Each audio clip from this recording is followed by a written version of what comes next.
Bonjour mes très chers élèves. Aujourd'hui, nous allons faire une nouvelle leçon qui porte sur les polygones, triangle, rectangle et carré. Vous êtes prêts? Très bien. On va commencer d'abord par une définition. Qu'est-ce qu'un polygone, les enfants? Un polygone est une figure fermée, c'est-à-dire que tous ses côtés se rejoignent, comme cet exemple. C'est donc une figure fermée dont le contour est formé de segments. Segments, je rappelle, ce sont des traits qui relient deux points, appelés côtés. Reprenons notre figure de départ et essayons de trouver les côtés. Il y en a 1, 2, 3 et 4. 4 côtés. Dans un polygone, les côtés se rejoignent entre eux pour former des sommets. Dans notre exemple, nous avons 4 sommets. 1, 2, 3 et 4.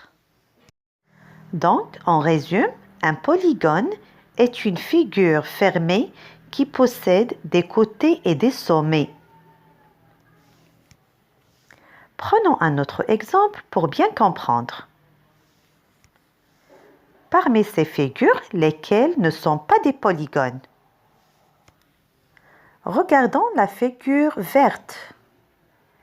Nous voyons qu'elle est fermée et qu'elle possède 3 sommets et 3 côtés.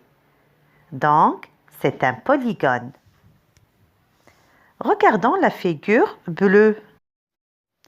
Nous voyons qu'elle est fermée, mais qu'elle a une partie arrondie.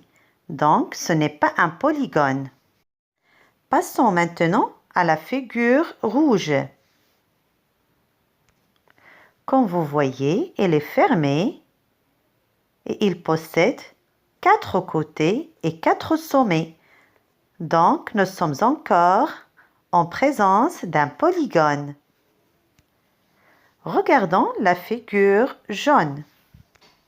Elle n'est pas fermée, donc ce n'est pas un polygone.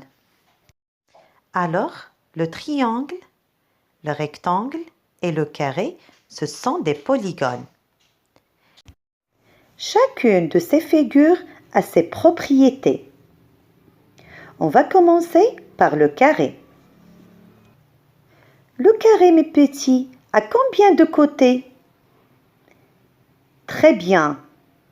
Il a 4 côtés égaux. Et combien de sommets? Bravo, 4 sommets. Passons à la deuxième figure, le rectangle. Il a aussi 4 côtés.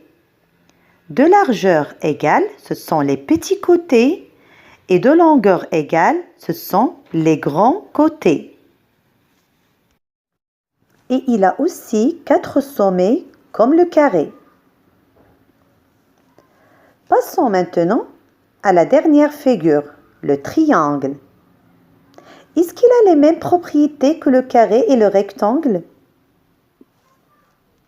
Très bien, mes petits. Le triangle a 3 sommets et 3 côtés. Et maintenant, on passe à la construction de ces 3 figures géométriques sur un quadrillage. À votre avis, les enfants, quel outil on doit utiliser pour les tracer? Bravo, la règle et le crayon. Alors, commençons par le carré. La première étape, on trace le premier côté, qui mesure dans cet exemple 5 carreaux. Et n'oubliez pas que tous les côtés doivent avoir la même mesure, car le carré à 4 côtés égaux. Deuxième étape, on trace le deuxième côté, qui mesure bien sûr 5 carreaux. Et en utilisant toujours la règle et le crayon. Troisième étape, on trace le troisième côté. Et la dernière étape, on trace le quatrième côté pour avoir un carré. Très bien mes petits. Et pour la construction du rectangle, on va suivre les mêmes étapes. Nous commençons par tracer le premier côté, soit le côté largeur ou le côté longueur. Dans cet exemple, la largeur mesure 3 carreaux et la longueur mesure 6 carreaux. Puis, on trace le deuxième côté. Ensuite, on trace le troisième côté. Et enfin, on trace le quatrième côté et voilà notre rectangle.